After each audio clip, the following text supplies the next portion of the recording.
On nous explique que les Français réagissent différemment des autres pays européens, et puis j'ai un peu l'impression qu'on nous fait une fleur en nous permettant de bénéficier du parc nucléaire historique. Je rappelle quand même des évidences. La part de production électrique d'origine fossile en France, c'est entre 6 et 8%. En Allemagne, au Royaume-Uni, en Italie, c'est entre 50 et 60%. Aux Pays-Bas et en Pologne, c'est plus de 80%. Donc on est dans une situation absolument unique.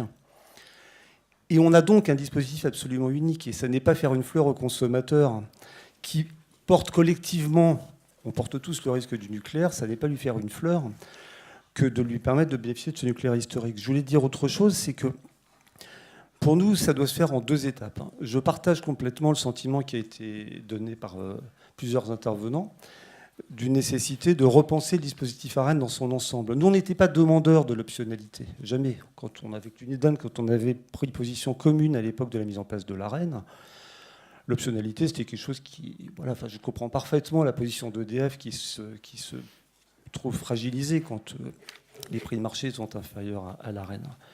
Nous, on avait demandé de la visibilité, de la stabilité. On est dans une situation d'urgence et on sait très bien que si on rouvre les sujets avec Bruxelles, on va prendre du temps, on va prendre 2 ans. Il faut commencer tout de suite parce que c'est important, c'est urgent.